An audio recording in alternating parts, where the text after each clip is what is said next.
হ্যাঁ, তো ছোটবেলা থেকেই আপনি শিখছেন কি? অপরাজনীতি শিখছেন। আপনার কাছে মনে হচ্ছে যে একটা গ্যাং হলো, আপনি নেতা। আসলে আপনি কি কাজে আসতেছেন? আপনি তো প্রোডাক্টিভ কিছু করেন না। আপনি প্রোডাক্টিভ কিছু করেন? করেন না তো। রাজনৈতিক এবং ব্যক্তিবিশেষ প্রভাবমুক্ত না করলে এই আর্থিক খাতগুলোকে কখনোই আপনি এই দোষ থেকে উত্তরণের কোনো উপায় নেই। ওই সিস্টেম কি আছে? আমি আসলে চাইলেই যে কোনোভাবে পলিটিক্সে জয়েন করতে পারবো? না, ওই সিস্টেমটা আমাদের দেশে নাই। তেলের সাথে কিন্তু ডলারের একটা ডিরেক্ট কানেকশন আছে। করোনার আগে একটা মাছ 1 টাকারও নিচে, একটা মাছ 20 টাকা 30 টাকা করে কিনছে। তো এতে লাভবান হচ্ছে একটা শ্রেণী। এখন দুবাই একটা হাব হইতে পারে। দুবাইটা অনেক বেশি চোরাচালানের জন্য, মানি লন্ডারিং এর জন্য একটা বিশাল হাব, একটা স্ট্রং তাদের একটা সোর্স হতে পারে। উনি তো অসৎ উপায়ে টাকাটা উপার্জন করলেনই। আপনি তখন একটা বৈধতা দিলেন যে আপনি অসৎ উপায়ে টাকা উপার্জন করলেও এই দেশে আপনি বৈধতা পাবেন। Welcome to I2I podcast. আজকে আমাদের আলোচনার বিষয় বর্তমান দেশের অর্থনীতি এবং বৈশ্বিক অর্থনীতির বর্তমান পরিস্থিতি এবং ভবিষ্যতের গতিধারা।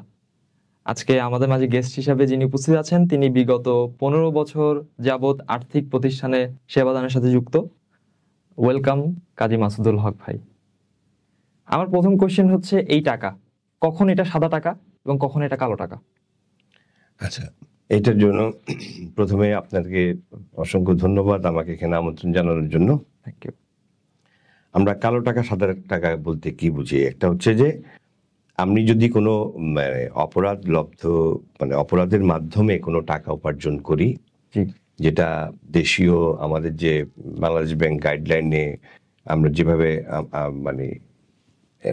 অর্থ উপার্জনের যতগুলো ধারা আছে সেটা না হয়, ঠিক তার ইলিসিট ম্যানার বলে আর কি। যদি আমরা কোনো ইলিসিট ম্যানারে টাকা উপার্জন করি, সেই অর্জিত অর্থকে আমরা বলি কালো টাকা কিংবা অপ্রদর্শিত টাকা। অনেকগুলো আপনি ধরে ইন্টেনশনালি আমরা তো ট্যাক্স পে করে থাকি, সেই ট্যাক্সে আমি আমার অর্জিত অর্থকে প্রদর্শন করি নাই, এটাকেও আসলে আমাকে কালো টাকা হিসেবেই গণ্য হবে। যদিও সেটা আপনি কোনো না কোনোভাবে অর্জন করেছেন কিংবা ভালো পন্থায় অর্জন করেছেন, কিন্তু আপনি উদ্দেশ্য প্রণোদিত হয়ে আপনার ট্যাক্স ফাইলে আপনি এই টাকাটা প্রদর্শন করেন নাই, সেটাকেও আমরা কি বলবো? Black money. Black money. এই দুইটা ভাবেই আপনাকে ব্ল্যাক মানি সংজ্ঞায়িত করা যায় টাকাকে। আর সাদা টাকা তো যেটা প্রচলিত নিয়মে আমরা যেটা অর্থ উপার্জন করি, আমরা সম্পদ আরোহণ করি, সেটাকে আমরা হোয়াইট মানি বলবো। এই যে ব্ল্যাক মানি যদি কেউ উপার্জন করে, এটাকে হোয়াইট মানিতে রূপান্তর করার জন্য বাংলাদেশে কি কি প্রসেস আছে? কিভাবে সে এটা সাদা টাকায় রূপান্তর করতে পারে? কালো টাকাকে সাদা করবার কোনো বৈধ পন্থাই নেই। এটা আসলে মানুষ এই কালো টাকাকে সাদা করবার জন্য অনেক রকমের স্ট্র্যাটেজি দেয়। সেটা অনেক রকমের পন্থা হইতে পারে। যেমন এটা তো আমাদের অ্যান্টি মানি লন্ডারিং গাইডলাইনে বলা আছে কিভাবে আপনার কোন কোন জায়গা থেকে অর্জিত সম্পদকে আপনি কালো টাকা বা মানি লন্ডারিং ইস্যুতে ফেলবেন। তো ওইভাবে তিনটা লেয়ারের কথা বলা আছে। একটা হচ্ছে লেয়ারিং, স্ট্রাকচারিং, আর একটা হচ্ছে যে এটাকে প্লেসমেন্ট। এরকম 3টে স্তরের মাধ্যমে এরা কেউ কি টাকাটাকে একটা ব্যক্তি ধরেন 4-5টা ব্যাংকে অ্যাকাউন্ট করলো, 4-5টা ব্যাংকে অ্যাকাউন্ট করলো। এখন ও ছোট ছোট অ্যামাউন্ট সে ট্রানজেকশন করলো, বিভিন্ন তারই অ্যাকাউন্ট, ওই অ্যাকাউন্টের বেনিফিশিয়ারি একজনই বিভিন্ন ব্যাংকে বিভিন্ন রকমের অ্যাকাউন্ট করে রাখছে। তো ওই ছোট ছোট অ্যামাউন্টগুলো দিয়ে সে এটা প্রথমত লেয়ারিং করে। এরপর যখন দেখা গেছে কি এটা তার একটা অসৎ পন্থায় উপার্জিত টাকা, তা এটা যখন লেয়ারিংটা করে, লেয়ারিং এর একটা পর্যায়ে সেটা স্ট্রাকচারিং হয়ে যায়। অর্থাৎ সেটা যে অসৎ উপায়ে উপার্জিত টাকা সেটার বোঝার উপায় থাকে না, তখন সেটা হয়ে যায় স্ট্রাকচারিং। আচ্ছা, হ্যাঁ। যে স্ট্রাকচারিংটা যখন হয়ে যায় তখন পরিশেষে সে তখন চেক বা অন্য কোনো ইনস্ট্রুমেন্ট আকারে সেটাকে প্লেসমেন্ট করে আচ্ছা ব্যাংক থেকে, তখন এভাবে টাকাটাতে সে উত্তোলন করে। তো এই তিনটা ভাগে সে যে কোনো মানে অসৎ উপায়ে অর্জিত টাকাকে সে বৈধ করে নিতে পারে। এটা একটা প্রক্রিয়া। এরকম অনেক প্রক্রিয়া আছে, যেমন আমি এর আগেও আপনার প্রশ্নের জবাবে বললাম যে মানে অর্জিত অর্থকে ট্যাক্স ফাইলে অপ্রদর্শিত রাখা। সেটা কিভাবে করে? সে কোনো একটা মানে অসৎ উপায় অবলম্বন করে টাকা উপার্জন করলো, সে তার নিজের নামে যে জায়গাটা কিনলো না, সে কিনলো তার পরিবারে কোনো একটা সদস্যের নামে একটা কিনলো। এখন মহিলাদের সাপোজ একটা গৃহিণীর একটা সিলিং থাকে যে এত টাকা পর্যন্ত তাকে ট্যাক্স পে করতে হবে না, কিংবা কোনো প্রবাসীর আয়, হ্যাঁ, এইটা একটা কোনো মানি লন্ডারিং এর মাধ্যমে সে কোনো একটা এইখানে একটা হুন্ডির মাধ্যমে টাকা দিল, আর বাইরের দেশে কেউ একজন তার আত্মীয় বা তার ক্লোজ নিয়ারেস্ট কেউ আছে, সে ওখান থেকে ওই টাকাটাকে কনভার্ট করে এখানে ডলারে দিল, এটাকে রেমিটেন্স আকারে সে নিয়ে আসলো। এরকম হাজারো প্রক্রিয়া আছে, এখানে আসলে একটা দুইটা বলে লাভ নেই। যে হুন্ডি তার মানে একটা প্রসেস, হুন্ডিও একটা প্রসেস, কালো টাকাকে সাদা করতে পারে। হ্যাঁ, এবার ব্যবসার মাধ্যমে একদম একদম লিগেল ওয়েতে কালো টাকা সাদা করতেও পারে। কিরকম? আমরা যেটা ক্রস বর্ডার ট্রানজাকশন বলি, যে ইম্পোর্ট এক্সপোর্ট বিজনেস করি, তাহলে সেখানে আন্ডার ইনভয়েসিং, ওভার ইনভয়েসিং এর ব্যাপার থাকে। অর্থাৎ আপনি চায়না থেকে একটা মেশিন ইম্পোর্ট করবেন, চায়নার যে সাপ্লায়ার, সেই সাপ্লায়ারের সাথে আপনার প্রচুর মানে খুব ভালো সম্পর্ক ভালো। তখন সে তাকে বলা হলো যে ভাই, এই তোমার এই মেশিনের ডিউটি আমাকে বেশি দিতে হয়, আমি তো তুমি একটা কাজ করো, মেশিনের দামটা তুমি কমায় রাখো, আর এখানে হুন্ডির মাধ্যমে তোমাকে বাকি টাকাটা আমি পাঠিয়ে দিচ্ছি। হ্যাঁ, তখন সে ইনভয়েসটা তৈরি করে দিল। আপনার সাপোজ $100 একটা মেশিন, সে বললো যে আন্ডার ইনভয়েসিং করে সে করলো কি, আপনাকে $40 পাঠিয়ে দিল, বাকি $60 তো আপনি হুন্ডির মাধ্যমে পাঠিয়ে দিচ্ছেন।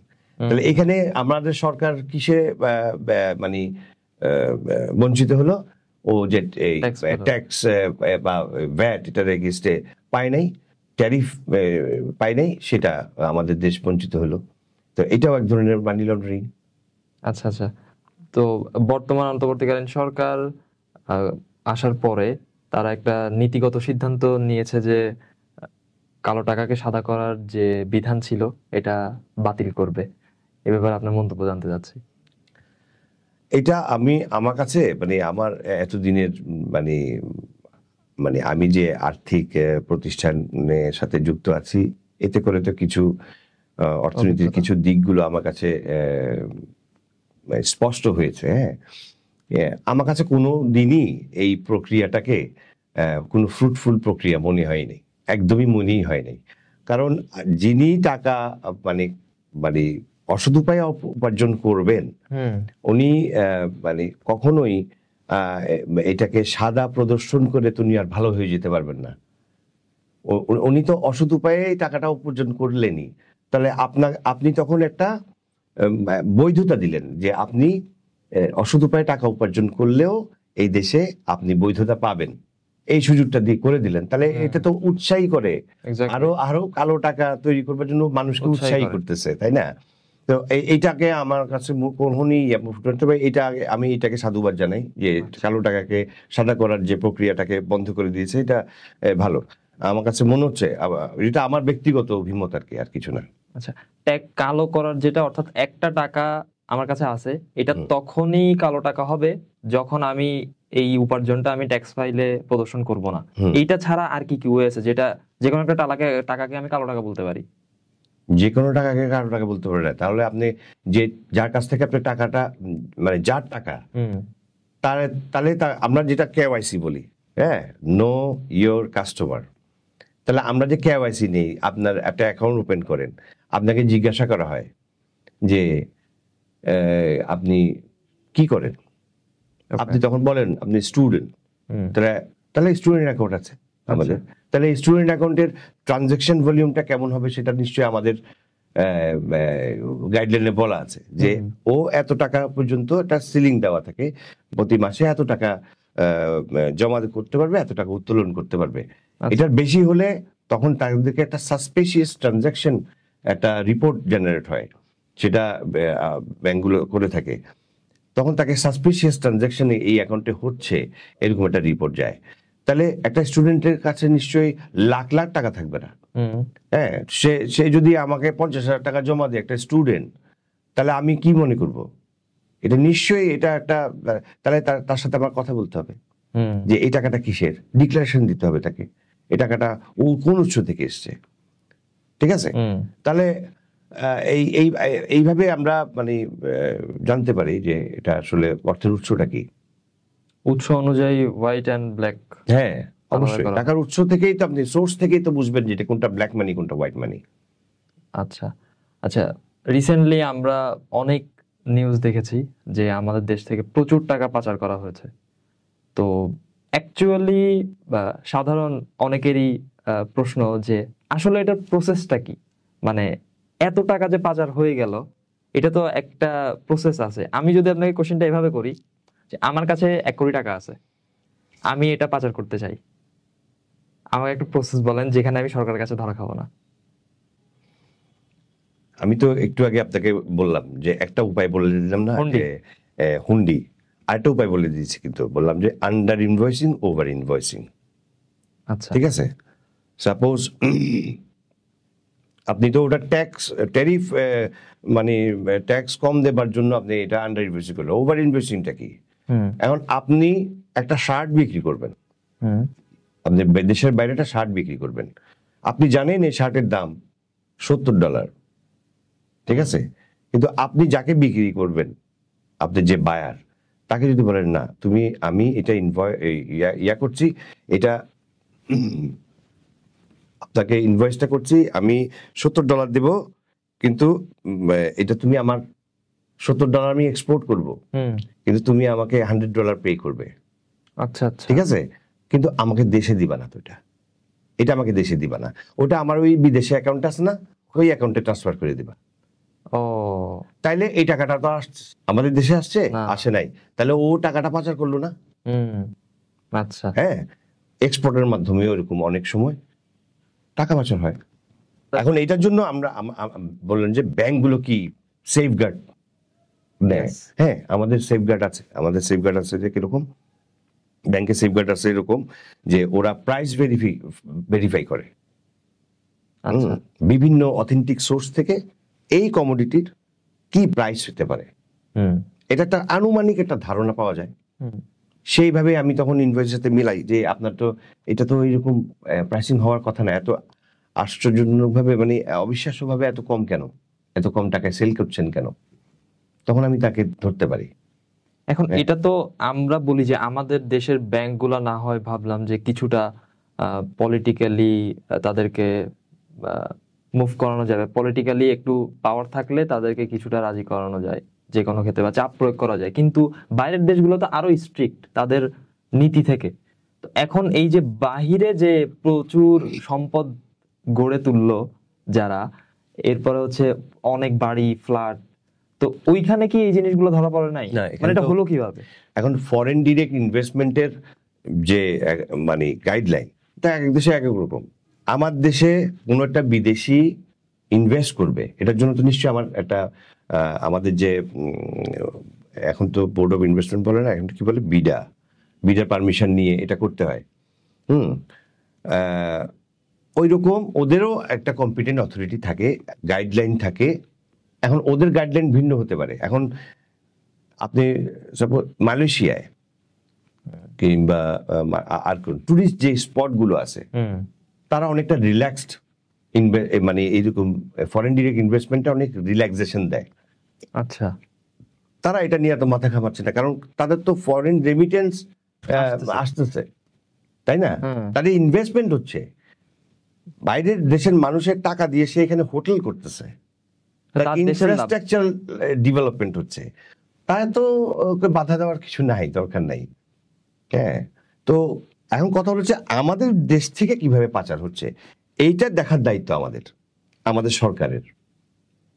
আচ্ছা, কোন দেশ তাহলে সবচেয়ে বেশি টাকা পাচারের জন্য সেফ, সবচেয়ে বেশি সুইটেবল আমি বলতে পারি, যে কম সমস্যা বেশি?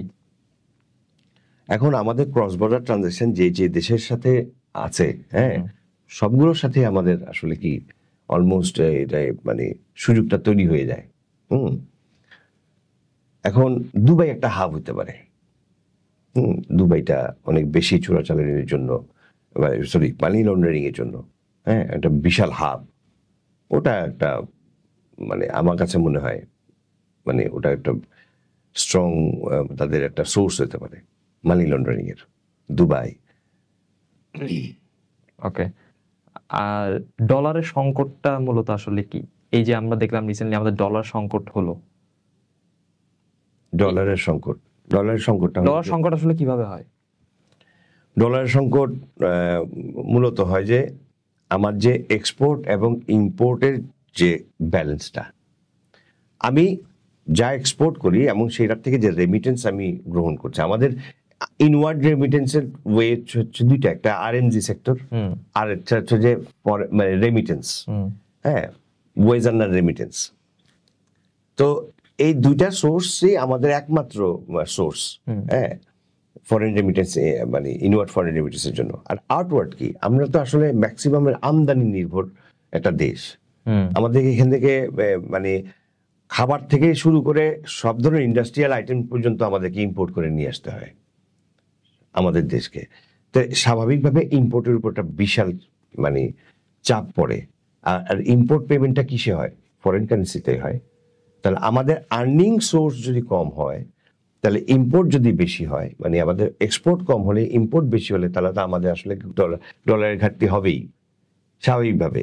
আচ্ছা, এটা একটা কারণ। আরেকটা কারণ, এখন এটা এত তীব্র কেন হচ্ছে, এটা হচ্ছে যে রিসেন্টলি ডলারের এগেইনস্টে আমাদের টাকার যে অবমূল্যায়ন হচ্ছে, এটাও একটা বিশাল কারণ।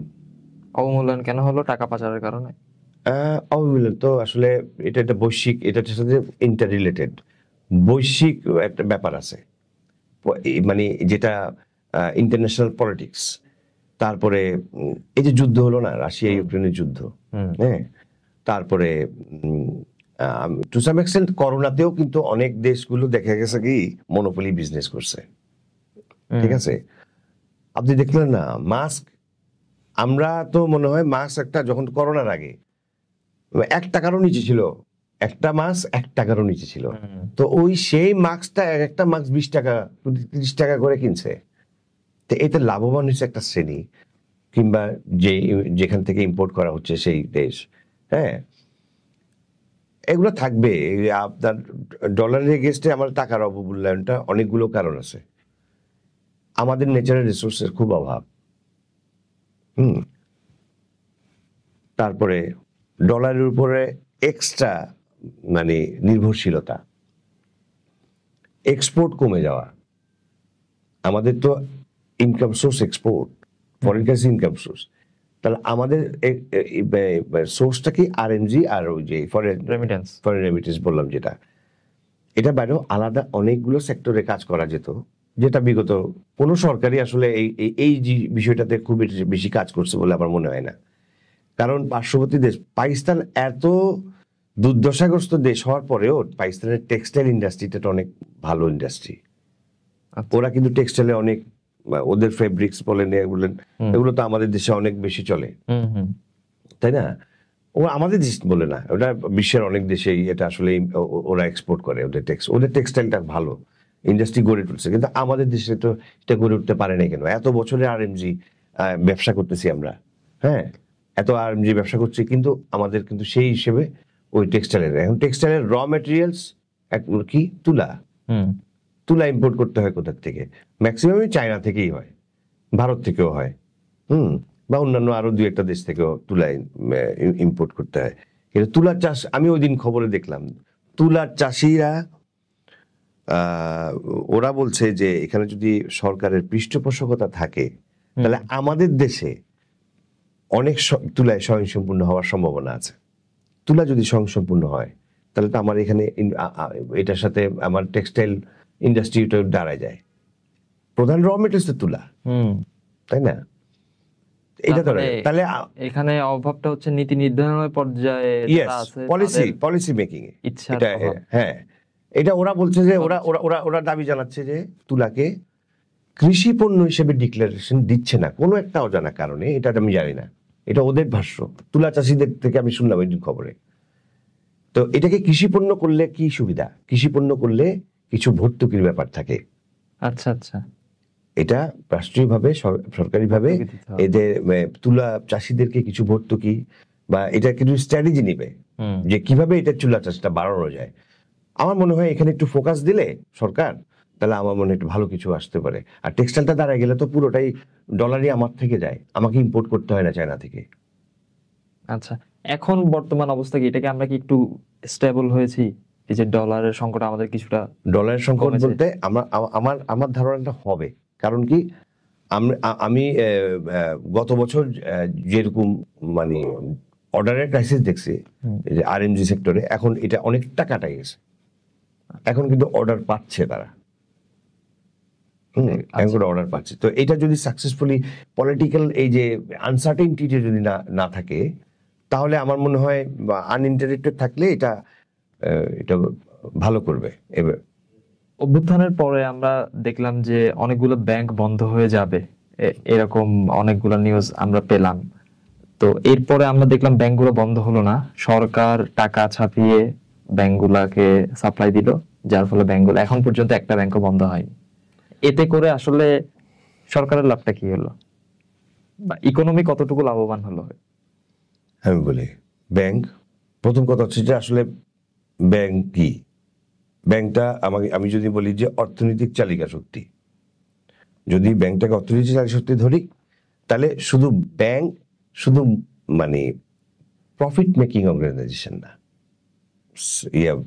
মানে অনেক কিছুই জড়িত আছে। যেমন আপনার অর্থনৈতিক কর্মকাণ্ডটা কিভাবে হয়, এখানে আপনার দেশে কত ভাগ মানুষ কর্মক্ষম, মানে কাজের ভিতরে আছে, যে যত কাজ করবে মানে প্রোডাক্টিভ কাজ করবে, তাহলে অর্থনীতি চালিকা শক্তি তত ত্বরান্বিত হবে।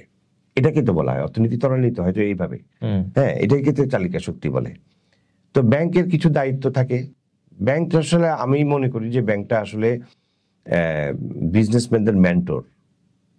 এটা আসলে মানে ওদের কাছ থেকে আইডিয়া আসবে কিভাবে বিজনেস করবেন, বিজনেস এনভায়রনমেন্ট কি মানে ফেভারেবল কিভাবে করবে, ওদের কাছ থেকে পলিসি মেকিং এর বিষয়গুলো আসবে।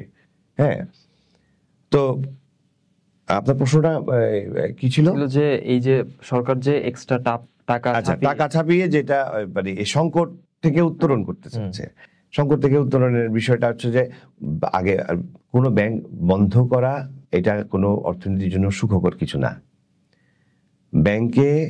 ব্যাংকের কাজ কি? ব্যাংকের কাজ হচ্ছে যাদের কাছে উদ্বৃত্ত অর্থ আছে কিংবা যারা বিনিয়োগ করতে পারছেন না, অর্থাৎ আপনার কাছে ছোট অ্যামাউন্টের টাকা আছে, সেটা বিনিয়োগ করার মতো না, আপনি ব্যাংকে অর্থ যোগান। এইরকম অনেক একটা গোষ্ঠী আছে না, এই গোষ্ঠীর টাকাটা একত্রিত করে ব্যাংক একজন উদ্যোক্তাকে কি দেয়? সাহায্য না, উদ্যোক্তাকে সে ল্যান্ড দিচ্ছে, মানি ল্যান্ড দিচ্ছে, ঠিক আছে, টাকা ধার দিচ্ছে, তার বিনিময়ে সে মানে প্রফিট নিচ্ছে, ডিপোজিটরে টাকা রাখে, মানে ওরা একটা বিশ্বাস নিয়ে রাখে, এমন না যে ওরা তো রিটার্ন আশা করতেছে, তাই না? এখন হুট করে একটা ব্যাংক বন্ধ করে দিলেন, যেখানে দেখা গেছে কি কিছু মানুষ বিপদগামী হয়ে যেতে পারে। এটা তো একটা সোশ্যাল ক্রাইসিসও তৈরি করবে। এটা শুধু না যে আমার টাকা কিছু হারালো, না, এটা আপনার সোশ্যাল ক্রাইসিসও তৈরি করবে। এই সোশ্যাল ক্রাইসিস যেন তৈরি না হয়, এই জন্য সরকার মানে কেন কিছু কিছু সেক্টরে সরকার ভর্তুকি দেয়, হ্যাঁ, সবই যদি আসলে এরকম মানে না, এটার কোনো লস প্রজেক্টই রাখা যাবে না, হ্যাঁ, এটা লস, এটা না, এরকম হলে তো আপনি পুরো দেশে একটা ক্যাওস তৈরি হয়ে যাবে। ঠিক আছে, তো এখন টাকা ছাপিয়েও তারপর রাখা থাকে, এগুলোর একটা প্রক্রিয়া আছে। বাংলাদেশ মানে ব্যাংক কোম্পানি অ্যাক্ট,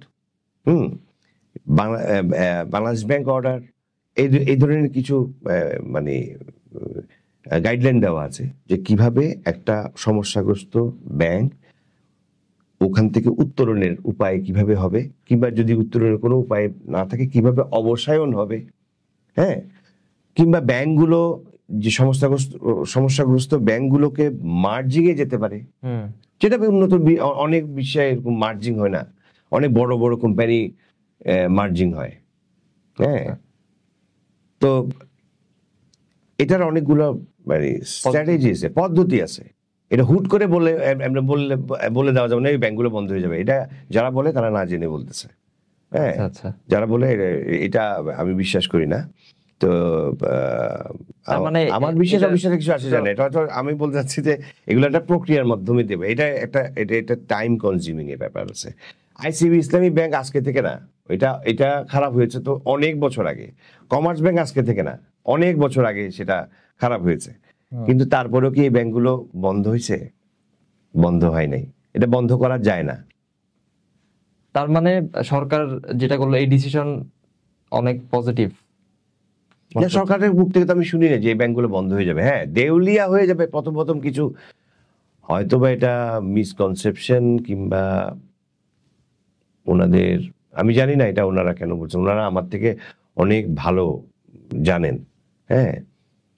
পরবর্তীতে নিশ্চয়ই ওনারা বুঝতে পারছেন যে এই ধরনের স্টেটমেন্টগুলো এভাবে পাবলিকলি দেওয়া ঠিক না। পরে কিন্তু ওনাদের অ্যাটিটিউডও চেঞ্জ হয়ে গেছে, তাই না? ওদের কথাবার্তার স্টেটমেন্ট এখন অন্যরকম, তাই না? ব্যাংকগুলোকে উঠে আনার জন্য ওরা চেষ্টা করতেছে এখন। আচ্ছা, তো ব্যাংকগুলা আসলে বন্ধ হওয়া বা ব্যাংক আসলে কখন বিপদে পড়ে, কখন মানে কোন সংকটে পড়লে আসলে মনে হয় যে না ব্যাংক বন্ধ হয়ে যেতে পারে? ব্যাংক বিপদে পড়ে তখনই যদি আপনার কর্পোরেট গভর্নেন্স অ্যাপ্রোপ্রিয়েট না হয়। ওইখানে তো ব্যাংক চালায় কারা? বোর্ড অফ ডিরেক্টরস আর সিনিয়র ম্যানেজমেন্ট, যারা এক্সিকিউটিভ ম্যানেজমেন্ট যারা আছে, মানে প্রপারলি ওনারা পলিসি মেক করেন আর এই পলিসিকে ইমপ্লিমেন্ট করেন যারা এক্সিকিউটিভ ম্যানেজমেন্ট, হ্যাঁ তারা। তাহলে এইটা যে একটা হেলদি কম্বিনেশন যদি থাকে তাহলে ওই ব্যাংক তো বিপদে পড়ার কথা না। এখন আমাদের দেশের সমস্যাটা হলো কি, আমাদের ব্যাংকগুলোতে তো কর্পোরেট গভর্নেন্স বলতে কিছু নাই। যে ব্যাংকগুলো সমস্যাগ্রস্ত বলছে এটা সবাই জানে, এটা ওপেন সিক্রেট, আমি কাউকে তো বলতে হচ্ছে না, ঠিক আছে? ওখানে corporate governance one man show ব্যাপার থাকে ব্যাংকগুলোতে, এবং তাই হয়েছে, হ্যাঁ। তো একটা ব্যাংকে একটা ব্যাংক হয় কিভাবে, এটা অনেকগুলো প্রক্রিয়ার মধ্যে দিয়ে হয়। একটা প্রথম হচ্ছে একটা লাইসেন্সিং অ্যাক্টের মাধ্যমে এটা নিবন্ধিত হয়, এরপরে তার উপরে অনেকগুলো গাইডলাইন আরোপিত হয়, বাংলাদেশ ব্যাংক গাইডলাইন, তারপরে ওর উপরে বাংলাদেশ ব্যাংক অর্ডার, ওর উপরে ব্যাংক কোম্পানি অ্যাক্ট, ওর উপরে এরকম লিটিগেশন অ্যাক্ট, অনেক রকমের জিনিস ইম্পোজিশন হয় ওই ব্যাংকটার উপরে। এরপরে আসেন এখানে authorize capital, paid up capital আর অন্যান্য রেগুলেটরি যে ক্যাপিটাল রিকোয়ারমেন্ট ফুলফিল করলেই এটা একটা ব্যাংক হয়। এই টোটাল এগুলো প্রক্রিয়ার মাধ্যমে এগুলো সব নিয়ম কানুন দেওয়া আছে। এখন আপনি যদি নিয়ম কানুনটাই না মানেন তাহলে ওই ব্যাংক তো বিপদে পড়বেই, টুডে আর টুমোরো। ডলারের রেট যে রিসেন্টলি ওঠানামা করতেছে, তো এইটা আসলে এটার ইম্প্যাক্ট অর্থনীতিতে কিরকম? অবশ্যই ডিরেক্ট ইম্প্যাক্ট আছে। তো এটা হয় আসলে কি জন্য, কি কারণে আসলে ডলার রেট? এটা আগেই বলছিলাম, এটা হচ্ছে যে ইন্টারন্যাশনাল কিছু ইনসিডেন্টস কারণে এটা হয়ে থাকে। মধ্যপ্রাচ্যের যে একটা মানে আনরেস্ট সিচুয়েশন, হ্যাঁ, পাশাপাশি ইউক্রেন রাশিয়ার যুদ্ধ, এই সমস্ত তেলের সাথে কিন্তু আপনার ডলারের একটা ডিরেক্ট কানেকশন আছে। ওকে, দেখা গেছে কি মধ্যপ্রাচ্যের তেলের দাম বৃদ্ধি করার কারণে এটার সাথে ইন্টাররিলেটেড সমস্ত কিছুর প্রাইসিং বেড়ে গেছে, তো ডলারের প্রাইস বাড়বে না? ডলারের প্রাইস বাড়লে কি হয়? আমাদের টাকার মান কমে যায়, এখানে ইনফ্লেশন তৈরি হয়। ইনফ্লেশনটা কি? টাকার মান, হ্যাঁ, টাকার মান কমে যাওয়া, মানে ডলারের এগেনস্টে আমার যদি আগে ছিল 120 টাকা, আমার টাকার মান কমে এখন হয়তো মানে 130 টাকা হলো। এই ডিভ্যালুয়েশনটা হলো কারেন্সি ডিভ্যালুয়েশন। হ্যাঁ, এটার কারণে কি হয়, আমার আমার যে আভ্যন্তরীণ যে ব্যাংকিং ব্যবস্থা, এটা দেখেন এটা ক্ষতিগ্রস্ত হয়। তখন প্রাইসিংটা বেড়ে যায়, সবকিছু প্রাইসিং পারবে না, তাহলে আমার ইন্টারেস্ট রেট অফ ইন্টারেস্ট বেড়ে যাচ্ছে এখন 14.5%। এটা তো সবগুলোর সাথে ইন্টার রিলেটেড। এখন প্রাইসিং বেড়ে গেলে কি হবে, বিনিয়োগ কমে যাবে, কারণ তখন তো ব্যবসায়ীরা আগ্রহী হবে না ইনভেস্টমেন্ট করতে, কারণ হাই ইন্টারেস্ট রেট, আমি কি বিনিয়োগ করব? তাহলে আমার একটা অর্থনৈতিক স্থবিরতা তৈরি হবে। মানি লন্ডারিং এর ক্ষেত্রে বেসরকারি ব্যাংক গুলো কোনোভাবে দায়ী কিনা? এখন ব্যাংক একটা রুলস রেগুলেশনস এর মধ্যে দিয়ে চলে, প্রত্যেকটা ট্রানজাকশনস এটা আসলে এগেনস্টে তাদের চুলচেরা বিশ্লেষণ আছে, তাদের মনিটরিং আছে, হ্যাঁ, তাদের গাইডলাইন আছে।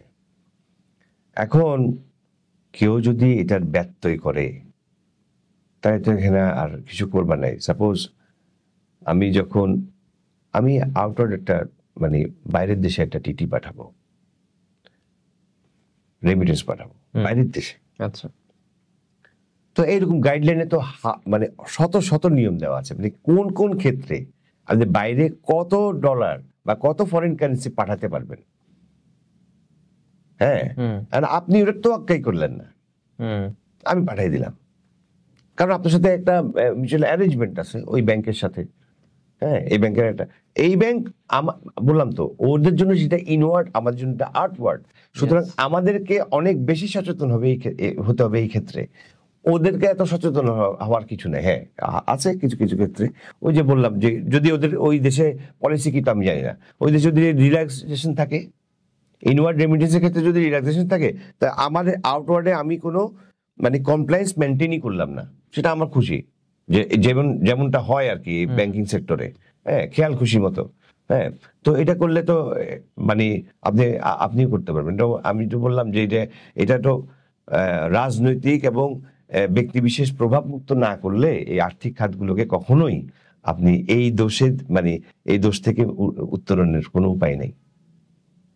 আচ্ছা, ওকে। সো ম্যাক্সিমামই আমাদের পলিসি মেকিং এর জায়গাটাই মূল সমস্যা। পলিসি মেকিং আর ইমপ্লিমেন্টেশন, এই দুইটা যুগপদ্ধ হতে হবে, একসাথে হতে হবে। আচ্ছা, রিসেন্টলি আমাদের ইন্ডিয়াতে এক্সপোর্ট এন্ড ইম্পোর্টের হার অনেকটা কমে গেছে, আমরা ইম্পোর্টের সংখ্যা আমাদের কিছুটা কমে গেছে। তো আমাদের জন্য সুইটেবল মার্কেট বা সুইটেবল দেশ আসলে কোনটা হতে পারে, যেটা আমরা ইন্ডিয়া যদি অফ করে দেয় আমরা সেখানে আমাদের ইম্পোর্ট বা এক্সপোর্ট গুলো? আমার সুইটেবল মার্কেটটা হচ্ছে যে অ্যাডজেসেন্ট টু ইউর ল্যান্ড, যেখানে আমার ফ্রেট কস্টটা কমবে। যে দেশের সাথে আমার ফ্রেট কস্ট কম, সেখান থেকে তো আমি ইম্পোর্ট করবো, সেটা আমার জন্য লাভ। তার পাশাপাশি ওই দেশে যদি কোনো রকমের তাদের ল অ্যান্ড অর্ডারে ওই দেশ থেকে এই ইম্পোর্টেশনের উপরে যদি টেরিফ কস্টিংটা কম থাকে, যদি আমি একটা মিউচুয়াল এগ্রিমেন্টের মাধ্যমে যদি আমরা করি যে টেরিফ কস্টটা কম রাখলাম, হ্যাঁ, তাহলে আমরা লাভবান হব। কিন্তু ইন্ডিয়ার ক্ষেত্রে এই কথাটা মানে এক্সপোর্ট ইন্ডিয়াতে খুব একটা বেশি আমাদের কখন ওরকম ছিল না, উল্লেখযোগ্য মানের ছিল না। ইম্পোর্টের ক্ষেত্রে কি আমরা ইম্পোর্ট বেশি নির্ভরশীল? হ্যাঁ, আমরা তো বরাবরই তখন আমি বিগত সরকার আমলে যেটা দেখছি, এটা তো দেখলাম যে ইন্ডিয়া থেকে ম্যাক্সিমাম কমোডিটি আইটেমগুলো আমরা নিতাম না, পেঁয়াজ, আলু, নির্ভরশীলতা ছিল। এখন হয়তোবা রাজনৈতিক পট পরিবর্তনের মাধ্যমে স্কোপকে আমি সবসময় আহ্বান জানাই, আমার স্কোপ থাকতে হবে, মানে এটা ছাড়া আর কোনো অপশন নাই, এরকম সিচুয়েশন থেকে স্কোপ থাকা ভালো না, অল্টারনেটিভ, আমি এটাকে পজিটিভ মনে করি। এখন অল্টারনেটিভ তৈরি হচ্ছে না, এখন তো দেখছি মনে হয় পেঁয়াজও মানে চায়না থেকে আসতেছে, পেঁয়াজও। তাহলে আমার অল্টারনেটিভ ওয়ে থাকলে ভালো। আর কোন দেশের সাথে আমার ইম্পোর্ট এবং এক্সপোর্ট হবে, এটা হচ্ছে ডিপেন্ড করে যে ফরেন পলিসি, মানে যে সরকার থাকে তখন তাদের একটা ফরেন পলিসি থাকে।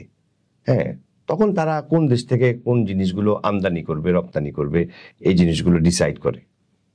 তবে বাই ডিফল্ট আমাদের রপ্তানি কিন্তু ইউএসএ নির্ভর বেশি, আমদানিটা হয়তো অনেকগুলো দেশ থেকেই করে। মিডল ইস্টের। আচ্ছা, বিগত সরকারের আমলে যারা এক্সপোর্ট করতো, এক্সপোর্ট সেক্টরে কিছু ইনসেনটিভ দেওয়া হতো, তো ওই ইনসেনটিভটা কি এখনো বজায় আছে বা কিছু কমানো বা বাড়ানো? না, এখনো বজায় আছে। এই সরকার করছে না, এখনো বজায় আছে। এটা 2026 সাল থেকে আর থাকবে না। বিশেষ করে আরএনজি সেক্টরে আমরা যে এক্সপোর্টের উপরে বিভিন্ন রেটে ইনসেন্টিভস পেয়ে থাকে, যেটা কি ওভারঅল ইন জেনারেল 1% একটা ভর্তুকি আছে, মানে ক্যাশ ইনসেন্টিভস আছে। তারপর আবার নতুন বাজার সম্প্রসারণ, অর্থাৎ ইউকে, ইউএসএ আর ইউরো মানে অঞ্চলের যে সমস্ত দেশগুলো ছাড়া অন্য কোনো দেশে যদি আমি এক্সপোর্ট করি, সে এক্সপোর্টের উপরে আমার এক্সট্রা আরো 3%, এখন এটা কমে গেছে, আস্তে আস্তে কমায় ফেলছে। হ্যাঁ, কমায় ফেলছে কেন? যেহেতু আমরা তো লিস্ট ডেভেলপ কান্ট্রি থেকে এখন আস্তে আস্তে আমাদের সূচকটা ডেভেলপ কান্ট্রির দিকে চলে যাচ্ছে। তখন আবার ওই যে আমাদেরকে আন্তর্জাতিক সংস্থা এগুলো আবার আমাদের কান্ট্রি রেটিং হয় না, কান্ট্রি রেটিং এ তখন আমরা ওই স্ল্যাবে পড়ে যাচ্ছি, তখন আমার ইনসেন্টিভস দেওয়া যাবে না, এই শর্ত আছে। কিন্তু 2026 সাল থেকে সমস্ত ইনসেন্টিভস কিন্তু এখন অ্যাবলিশ হয়ে যাবে, ইনসেন্টিভস পাওয়া যাবে না। তো এটা কি আসলে ইকোনমির জন্য কতটুকু ভালো হবে? ক্যাশ ইনসেন্টিভস চাপে পড়বো কিনা? ক্যাশ ইনসেন্টিভস আসলে আমি বলি, এটা আমার ব্যক্তিগত অভিমত। এটা আমি আসলে অর্থনৈতিক বিশ্লেষকই নই, আমি আসলে আমি যেটা ফিল করি আর কি,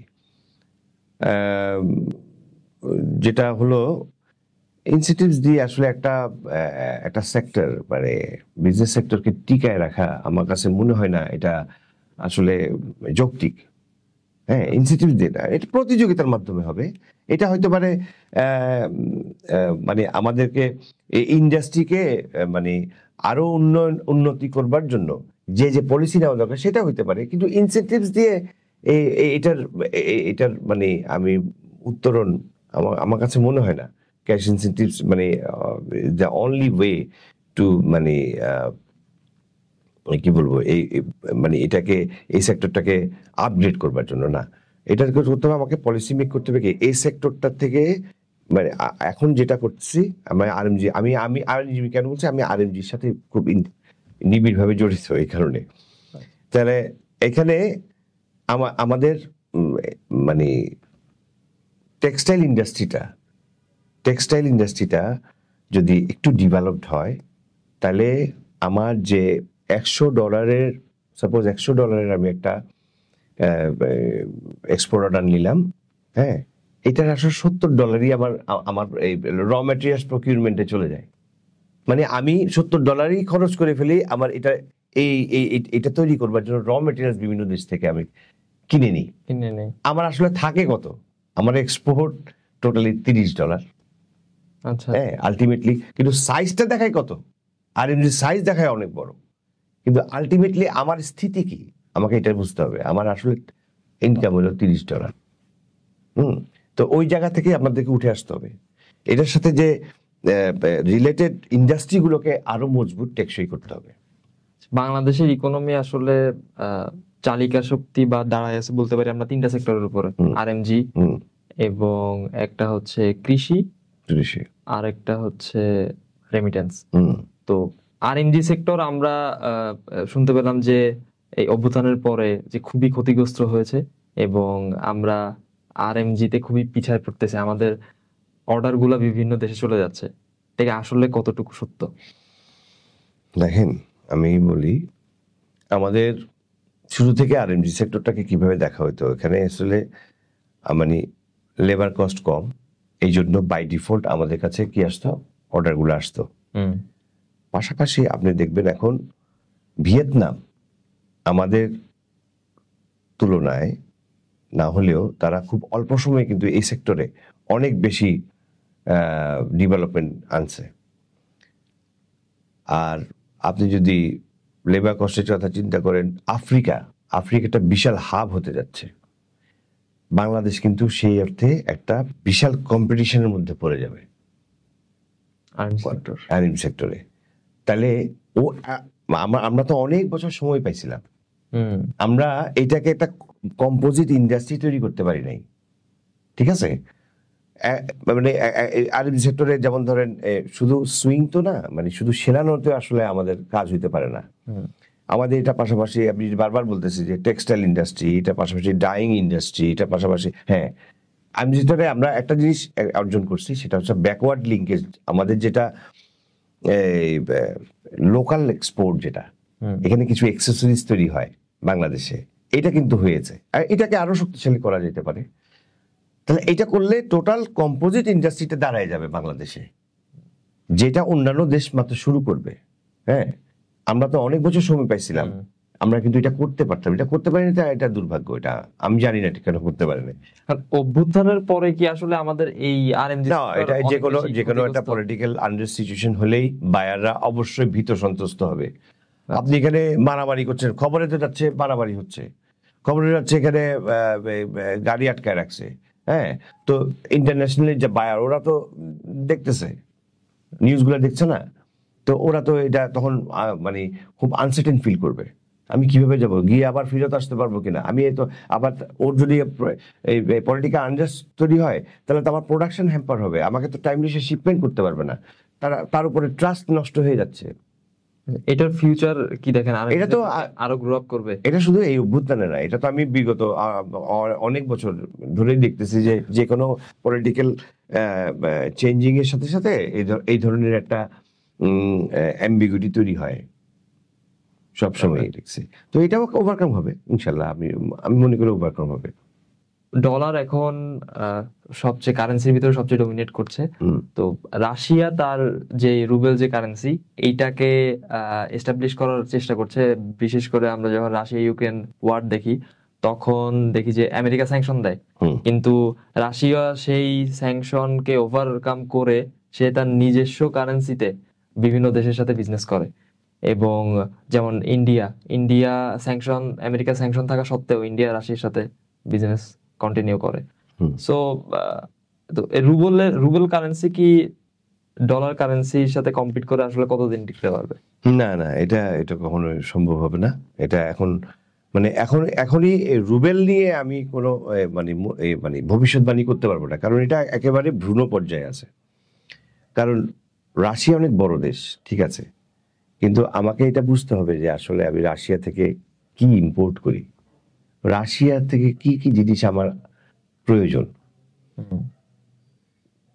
ওর যে তেল, ওর থেকে যে তেল ইম্পোর্ট করবেন, ওই তেল এখানে রিফাইন করবার মতো প্রযুক্তি আমাদের নাই। তো আলটিমেটলি তো এটা আসলে ওয়ার্কেবল হবে না। আমি যদি শুধুমাত্র ওই টাকা টু রুবেল কনভার্সন দিয়ে ওর সাথে বিজনেসটা চালাই, ক্রস বর্ডার ট্রানজাকশন, এটা তো হবে না। হ্যাঁ, শুধু এটা না, এটা একটা বিশেষায়িত পরিস্থিতিতে এইরকম একটা মানে কথা এসছে যে রুবেল ডমিনেট করবার চেষ্টা করতেছে, মানে একটা ওটা কি বলে, মানে অর্থনৈতিক বলয় তৈরি করবে। হ্যাঁ, যেটা ইউরো করছে না, ইউরো তো এটা চেষ্টা করেছে, তো হয়েছে, এটা হয় নাই। এখন কথা হলো যে এখনো ডমিনেট করছে ডলার, আগামী আরো কয়েক বছরই ডলারই করবে। এখনই সহসা বলে দেওয়া যাবে না যে ডলারের, হ্যাঁ, ডলার কেন ডমিনেট করবে। ডলার তো আসলে ডমিনেট করছে আমাদের দ্বিতীয় বিশ্বযুদ্ধের পর থেকে ডলার ডমিনেট করতেছে। এখন আপনি তো আমার মানে বাংলাদেশ ব্যাংক, তো আমরা ইউএস বন্ড কিনি না, আমরা তো ইউএস বন্ড কিনতেছি। হ্যাঁ, ওটাই তো আমার আসলে আমার টাকার মানকে নিয়ন্ত্রণ করতেছে কে?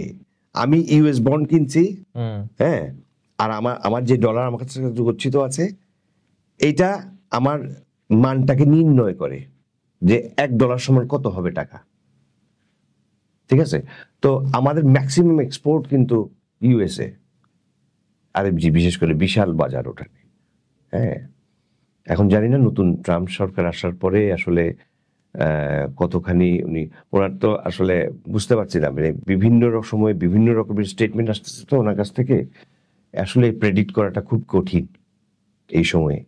আচ্ছা, ক্যারিয়ার হিসাবে ব্যাংক জব চুজ করা কতটুকু উপযুক্ত আপনার এক্সপেরিয়েন্স থেকে? এটা আমার ফেইট।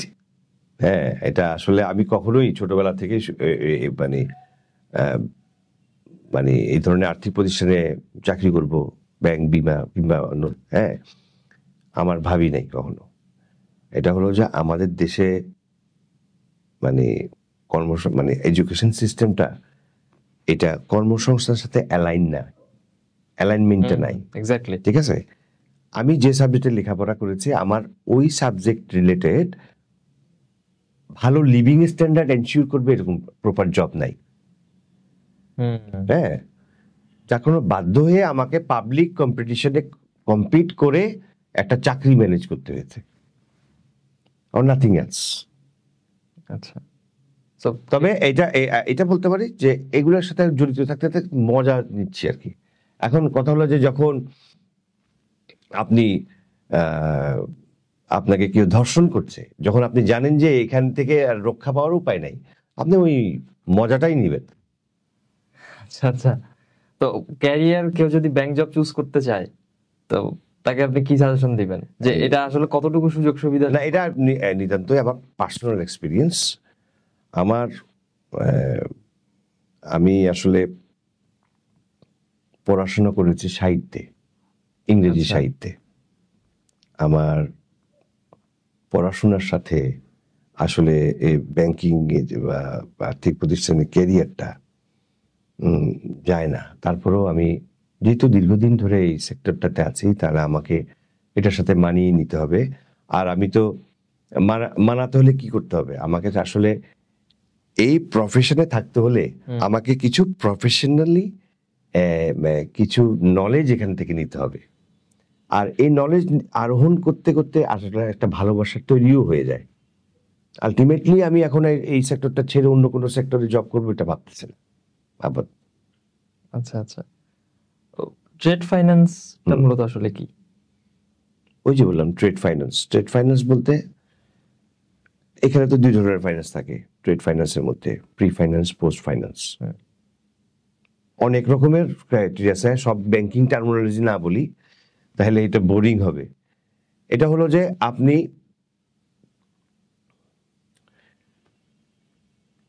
একটা জিনিস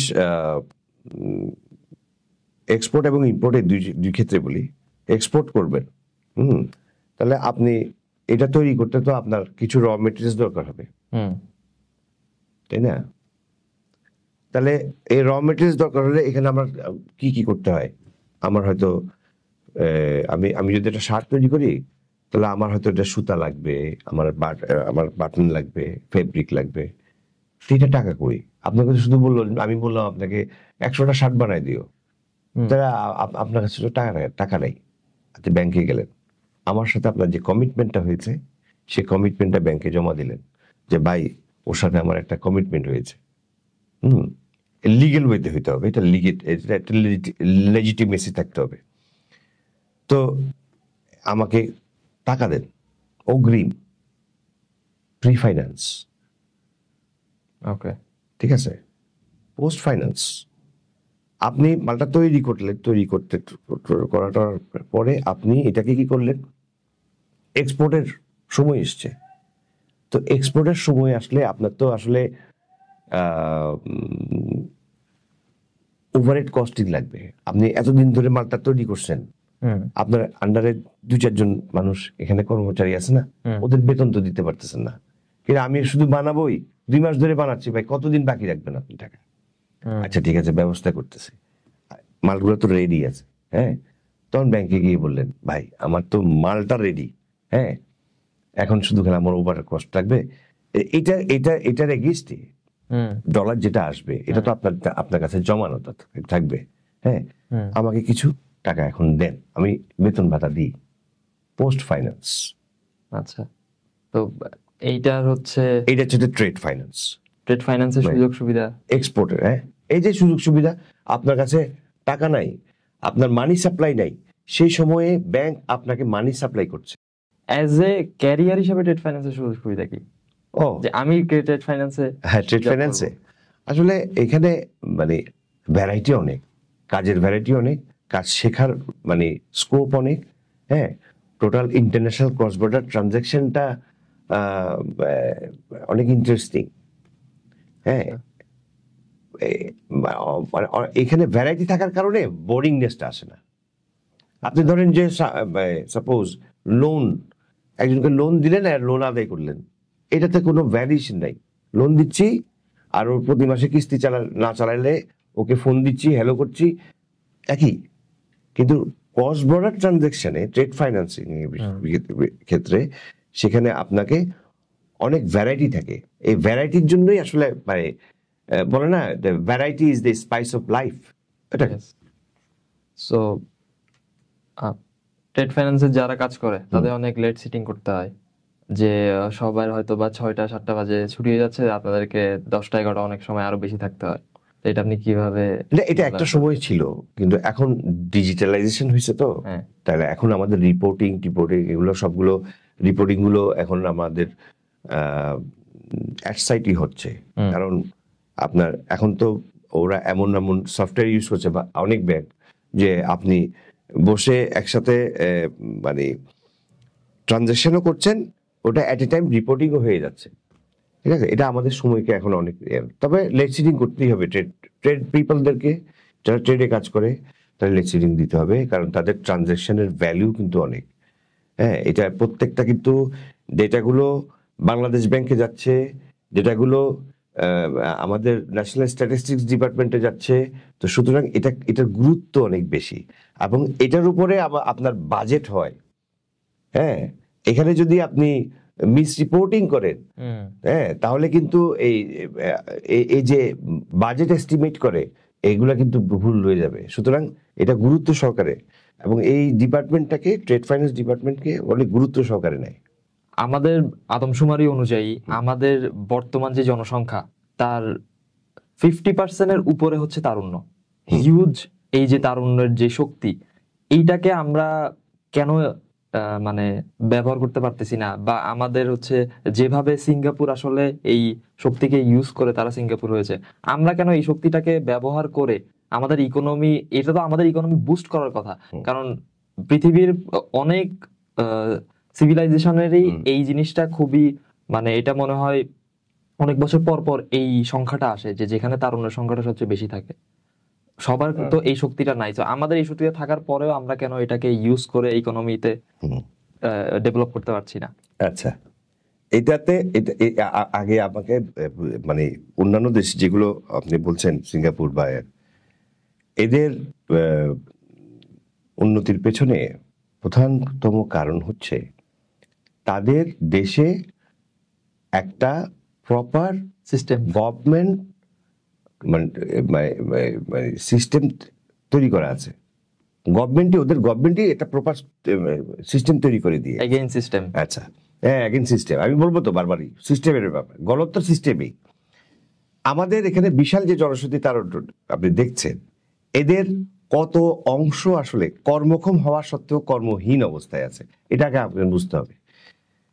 এখানে তো আপনি ম্যাক্সিমাম, আমার মনে হয় একটা বিশাল অংশ অপরাজনীতিতে যুক্ত আছে। আপনি যারা এখানে প্রধানতম পলিটিক্যাল পার্টিস গুলোকে দেখেন, আমার কাছে মনে হয় পলিটিক্স আমার কোনো পেশা হইতে পারে না। পলিটিক্সটা কি? আমার পেশা হবে যে আমি একজন চিকিৎসক, কিংবা আমি একজন ইঞ্জিনিয়ার, আমি পাইলট, আমি ব্যাংকার। আমার এইটার পরিচয়ের পাশাপাশি আমি যদি আমার সেলফ অ্যাকচুয়ালাইজেশন কথা বলি, আমি যদি মানে আমাকে ভ্যালুয়েট করতে চাই আমার লাইফকে, আমাকে যদি আমি ভ্যালুয়েশন করতে চাই আমার লাইফে, তাহলে আমি রাজনীতি করব। মানে এটা হলো যে আমার ভ্যালু এডিশন। রাজনীতি প্রধানতম পেশা হইতে পারে না। হ্যাঁ, আপনি তো কিছু দিতে পারবেন না, কারণ রাজনীতিতে আসবে কে? রাজনীতি কেন? আপনি এখানে একটা আমাদের একটা বিশাল মানে জনগোষ্ঠী আছে, সেই জনগোষ্ঠীকে বিভিন্নভাবে আপনি কি করবেন, গাইড করবেন, বিভিন্নভাবে আপনি হেল্প করবেন। আমি যদি পেশায় একজন ব্যাংকার হই, তাহলে আমি অর্থনীতির সাথে কিছুটা রিলেটেড।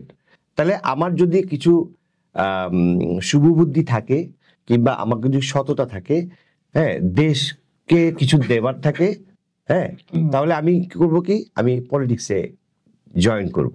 তাহলে আমার কি আসলে ওই সিস্টেম কি আছে যে আমি আসলে চাইলেই যে কোনোভাবে পলিটিক্সে জয়েন করতে পারবো? না, ওই সিস্টেমটা আমাদের দেশে নাই। কারণ যোগ্যতার বেসিসে তো পলিটিক্স হচ্ছে না। আপনাকে পলিটিক্স করতে হচ্ছে কখন? ছাত্র রাজনীতি।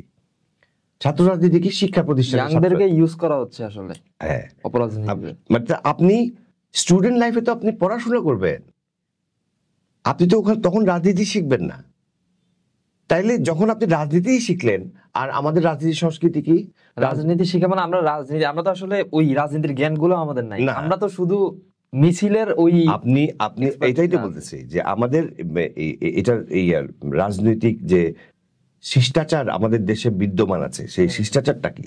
রাজনীতি শিষ্টাচার হলো যে আপনাকে একটা পলিটিক্যাল পার্টির আন্ডারে থাকতে হবে, এবং ওই ব্যানার থেকে আপনি মিছিল করবেন, মিটিং করবেন। ফরম্যাটটা কিন্তু অলমোস্ট সেম। আপনি নেতা যা বলবে তা একদম প্রত্যেকটা দলের মধ্যে দেখেন ফরম্যাট কিন্তু সেম, এটার বাইরে কোনো ফরম্যাট নাই। সলিউশন বেসড রাজনীতি নাই। এবং জ্ঞান চর্চা হয় কি রাজনীতিতে? আমি তো বলি প্রত্যেকটা রাজনীতিতে একটা আদর্শ থাকে না, গঠনতন্ত্র থাকে। সে গঠনতন্ত্র কিংবা আদর্শ কয়জনে ধারণ করে, কিংবা কয়জনে পড়েও। হ্যাঁ, তো ছোটবেলা থেকেই আপনি শিখছেন কি? অপরাজনীতি শিখছেন।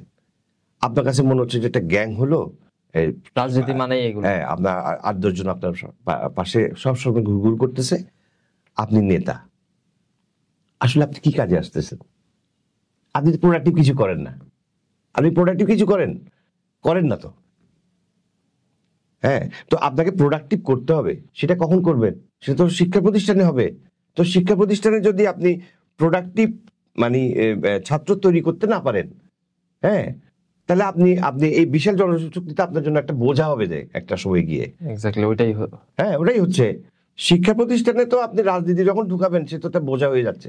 রাজনীতিটাকেও আমরা যেভাবে সংজ্ঞায়ন করছি, রাজনীতিটা তো সলিউশন বেজ হতে পারে। আপনি স্টুডেন্ট পলিটিক্স করতেছেন, তো স্টুডেন্টদের সমস্যা সমাধান নিয়ে তো আপনি রাজনীতি করতেছেন। হ্যাঁ, আপনি তো রাজনীতি করতেছেন জাস্ট মিছিল করতেছেন ওই দলের ব্যানারে। দিস ইজ নট না, এটার প্রপার ওয়ে না। এটা তো পলিটিক্স প্রপার ওয়ে এটা না। আমাদের রাজনীতির সংজ্ঞায়নটাই আলাদা। না, এটা ছাত্র রাজনীতি, শিক্ষা প্রতিষ্ঠানের ছাত্র রাজনীতি কেমন হবে?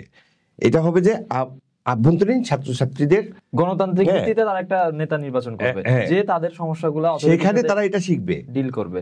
রাজনৈতিক আসল শিষ্টাচারটা তারা শিখবে, কোনো ব্যানারের আন্ডারে না। ঠিক আছে? তারা শিখবে সেটা, হ্যাঁ, সার্বজনীন রাজনীতি শিখবে। এরপরে সে যখন গ্রাজুয়েশন করলো, মানে শিক্ষিত হয়ে সে যখন একটা মানে পেশায় নিযুক্ত হলো, তারপরে সে হয়তো চিন্তা করবে আমি রাজনীতি যাব কিনা, কোন রাজনৈতিক দলের আদর্শ আমার সাথে যায়, তার কোন কোন এজেন্ডা আমার ফেভারে আছে, মানে আমি যা ভাবি তার রিফ্লেকশন ওখানে আছে। তাহলে আমি ওই রাজনীতির কিভাবে যাবো? এবার আসলেন, আমি ওই রাজনীতির অংশ হবো কিভাবে? তো ওই প্রক্রিয়াটা ওই সিস্টেম রাখছেন আপনি রাখেন নাই তো। একটা পলিটিক্যাল পার্টি রাখছে তো ওদের তাহলে আপনি কিভাবে বলেন যে এই ইয়ুথ যে এম্পাওয়ারমেন্ট এটা কিভাবে আমাদের দেশে ঘটবে? একটা বিশাল জনগোষ্ঠী তো একটা অপরাজনীতি যুক্ত আর অপসংস্কৃতি যুক্ত। অপসংস্কৃতি বলতে বোঝাচ্ছে এই যে মানে মাদক, হ্যাঁ, কিংবা আরো অপরাধের সাথে সাথে তারা যুক্ত থাকে। কিশোর গ্যাংয়ের মতো কি মানে একটা মানে স্টিগমা আমাদের সমাজে আছে। হ্যাঁ, তো এটা তৈরি হচ্ছে না। এটার সেম ঘুরে ফিরে এক জিনিসই আছে, আমাদের সিস্টেম নাই, পলিটিক্যাল সদিচ্ছাও নাই, রাজনৈতিক সদিচ্ছাও নাই, সিস্টেম বিল্ড করার জন্য ওই সদিচ্ছাটা নাই। তা আপনি রাজনীতি আগে নীতিগতভাবে রাজনৈতিক সদিচ্ছা লাগবে, এরপরে আপনি সিস্টেম বিল্ড করবেন, দেন আপনি যে গোলে যেতে চাচ্ছেন সেটাতে যাবেন।